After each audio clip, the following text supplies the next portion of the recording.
नर्किस्तान के ऊपर हमारी सेना ने हमला कर दिया है। पूरे नर्किस्तान में अफरा तफरी मची हुई है।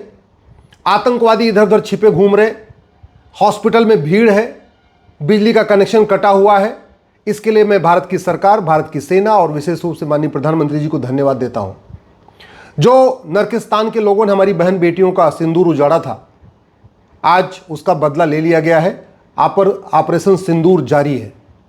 इसके साथ ही साथ मैं माननीय प्रधानमंत्री से निवेदन करता हूं कि भारत के अंदर बैठे नर्किस्तान के समर्थकों पे भी सर्जिकल स्ट्राइक करें।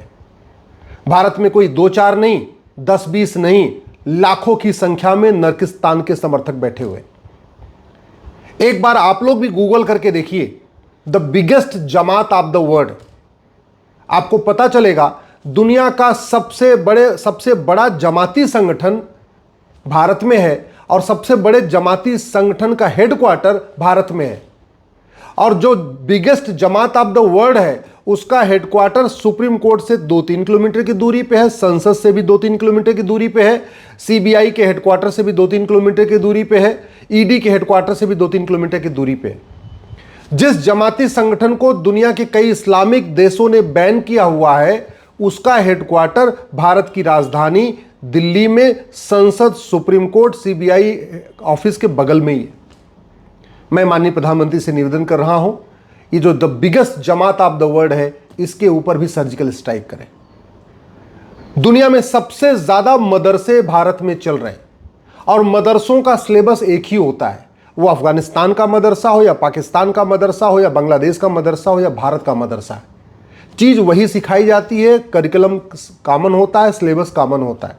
वही पाक नापाक की सोच, वही हराम हलाल की सोच, वही काफिर वाली सोच।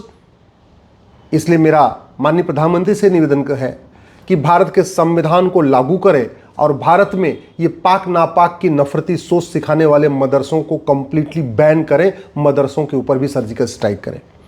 दुनिया में सबसे ज़्यादा मज़ारें भारत में बन चुकी हैं, सबसे ज़्यादा दरगाहें भारत में बन चुकी हैं, जबकि मज़ार बनाना, दरगाह बनाना इस्लाम में हराम है। अरब, दुबई, कुवैत, बहरीन में एक भी नहीं है। अब समय आ गया है लैंड जिहाद के खिलाफ कठोर कानून बनाया जाए और जो भी आदमी अवैध निर्माण कर रहा हो, सरकारी ज़मीन पे कर रहा हो, पार्क में कर रहा हो, खेल के मैदान में कर रहा हो, रेलवे स्टेशन के पास कर रहा हो, कहीं पे भी कर रहा हो, और वो भी हराम जो है उसका अगर निर्माण हो रहा है, उस पर गंभीरता के साथ सर्जिकल स्ट्राइक करने की जरूरत है। तो मदरसों पे भी सर्जिकल स्ट्राइक करना पड़ेगा, मज़ार दरगाह के ऊपर भी सर्जिकल स्ट्राइक करना पड़ेगा। और सबसे बड़ी बात, सबसे ज़्यादा जासूस भारत में बैठे हुए हैं, सबसे ज़्यादा गद्दार भारत में बैठे हुए हैं, सबसे ज़्यादा देशद्रोही भारत में बैठे हुए हैं, क्योंकि इनको बड़ी मात्रा में फंडिंग आ रही है। तो कालाधन पे भी सर्जिकल स्ट्राइक करना पड़ेगा, हवाला की फंडिंग पे भी सर्जिकल स्ट्राइक करना पड़ेगा। FCRA कानून जो 2010 में कांग्रेस ने बनाया था, उस पर भी सर्जिकल स्ट्राइक करना पड़ेगा।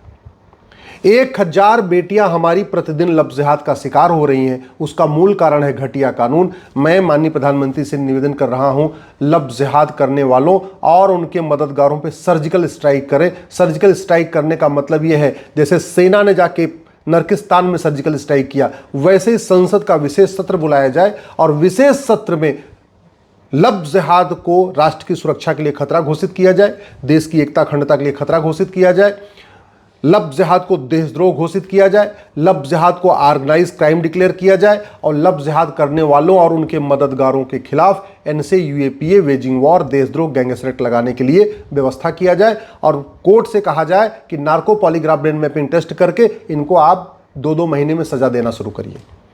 जैसे हमारी सेना ने 15 दिन के अंदर बालाकोट में उन्होंने किया था, उसका बदला ले लिया।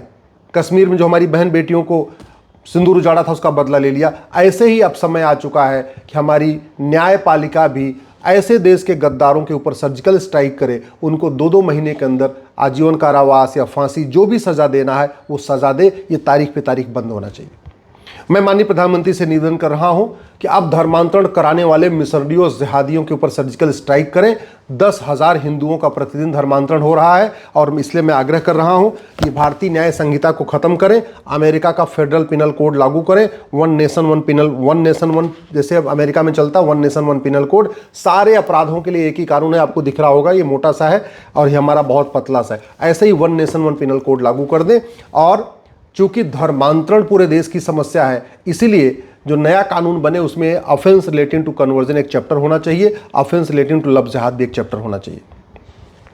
भारत में 6 करोड़ घुसपैठिए बैठे हुए हैं और ये घुसपैठिए ऐसे नहीं आए हैं, इनकी भारत के अंदर के लोगों ने मदद किया है। तो घुसपैठियों और उनके मददगारों पे संसद को इस समय सर्जिकल स्ट्राइक करना चाहिए। घुसपैठ करना और घुसपैठियों की मदद करना, इसको राष्ट्र की सुरक्षा के लिए खतरा घोषित कर दें और घुसपैठियों और उनके मददगारों पे एनएसए लगाना शुरू करें, यूएपीए लगाना शुरू करें, वेजिंग वॉर लगाना शुरू करें, देशद्रोह लगाना शुरू करें, गैंगस्टर एक्ट लगाना शुरू करें, घुसपैठियों की मदद करने वालों की 100% प्रॉपर्टी जब्त करना शुरू करें, इनकी नागरिकता खत्म करना शुरू करें, इनको आजीवन कारावास फांसी देने के लिए व्यवस्था शुरू करें, तो एनआरसी करना नहीं पड़ेगा। 90% घुसपैठी अपने आप भाग जाएंगे। मैं माननीय प्रधानमंत्री से निवेदन कर रहा हूं, जो लैंड जिहाद चल रहा है बड़े पैमाने पे, इसके लिए ज़रूरी है ये जो 1908 का सिविल प्रोसीजर कोड चल रहा है इसको हटाया जाए, नया कानून बनाया जाए और प्रॉपर्टी को आधार से लिंक किया जाए।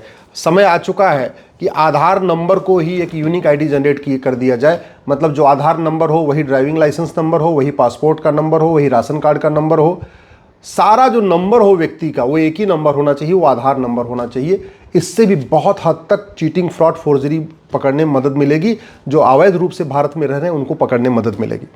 मैं माननीय प्रधानमंत्री से निवेदन कर रहा हूं, ड्रग्स जिहाद के ऊपर सर्जिकल स्ट्राइक करें बड़े पैमाने पे। ये पाकिस्तानी, अफगानिस्तानी, रोहिंग्या, बांग्लादेशी भारत में ड्रग स्मगलिंग कर रहे हैं और ड्रग स्मगलिंग के कारण हमारी युवा पीढ़ी नपुंसक हो रही है, बेटे नपुंसक हो रहे हैं, बेटियों में बाजपन बढ़ रहा है। इसलिए अब समय आ चुका है कि सिंगापुर की तरीके से जो नशा तस्कर हैं और जो उनकी मदद करते हैं उनको फांसी देने के लिए कानून बनाया जाए। इसलिए कह रहा हूँ संसदीय स्ट्राइक करना ज़रूरी है। जैसे उन्होंने सर्जिकल स्ट्राइक किया, ऐसे संसदीय सर्जिकल स्ट्राइक करना ज़रूरी है। मैं माननीय प्रधानमंत्री से निवेदन कर रहा हूं, भारत में बहुत बड़ा किडनैपिंग जिहाद चल रहा है। हर साल लगभग 5 लाख बहन बेटियां हमारी गायब हो रही हैं और ये गृह मंत्रालय का आंकड़ा। गृह मंत्रालय ने बाकायदा पार्लियामेंट में कहा था कि 2019 से 2021 के बीच में 13.25 लाख बहन बेटियां गायब हो गई। तो यानी उस समय 4.25 लाख प्रतिवर्ष गायब हो रही थी, अब ये बढ़ते बढ़ते लगभग 5 लाख हो गया। 5 लाख बहन बेटियां साल में गायब हो रही हैं। ये आंकड़ा बहुत ही खतरनाक है। रुकेगा वही कि जब भारत में अमेरिका का जैसे फेडरल पिनल कोड है, ऐसे भारत में एक भारतीय दंड संहिता लागू हो और जस्टिस विद इन ईयर लागू हो। 1 साल के अंदर सज़ा मिलना शुरू हो जाए, 1 साल के अंदर फाइनल हियरिंग हो जाए district court, high court, supreme court से। और वो तभी हो सकता है जब नार्को पॉलीग्राफ ब्रेन मैपिंग बने। कुछ पूछताछ नहीं करना, गवाहों के बयान नहीं, तारीख पे तारीख नहीं, सिंपली जो आदमी किडनैपिंग में लगा है या जो किडनैपिंग करने वालों की मदद कर रहा है उसको पकड़िए, narco polygraph brain mapping test करिए, उठा के उसको आजीवन कारावास, फांसी की सजा दीजिए, प्रॉपर्टी जब्त कर लीजिए, नागरिकता खत्म कर दीजिए, आजीवन कारावास, फांसी दीजिए। मैं गारंटी के साथ कहता हूँ ये 5 लाख बहन बेटियाँ जो गायब हो रही हैं, ये गायब होना बंद हो जाएगा। भारत में बहुत बड़े पैमाने पर निकाह जिहाद चल रहा है। यहाँ की महिलाएँ पाकिस्तान के लोगों से निकाह करती हैं और बाद में बच्चे यहाँ पैदा करती हैं। 8 बच्चे, 10 बच्चे, 12 बच्चे, 14 बच्चों तक की मिल रही हैं। यहाँ पे निकाह पाकिस्तान में की हैं, रहती यहाँ पे हैं, अम्मा भी बन रही हैं, दादी भी बन रही हैं, नानी भी बन रही हैं। 5 लाख महिलाओं से अगर एवरेज मान के चलिए तो 25 लाख बच्चे हुए। अगर उनके नाती पोते मिला लीजिए तो आप खुद सोच लीजिए संख्या कितनी हो जाएगी। तो अब समय आ चुका है राइट टू एजुकेशन एक्ट को बदल के 10वीं तक समान शिक्षा लागू किया जाए, मदरसा कंप्लीट बैन किया जाए। अब समय आ चुका है जो बेनामी एक्ट है इसको बदला जाए, ख़त्म किया जाए, क्योंकि जितने अलगाववादियों, जिहादियों और चरमपंथियों को फंडिंग होती है वो बेनामी होती है। तो ये कानून बदला जाए। अब समय आ चुका है नकली दवाओं का कारोबार बंद करने के लिए 1940 का ड्रग एक्ट बदला जाए। अब समय आ चुका है माइनॉरिटी को डिफाइन कर दिया जाए।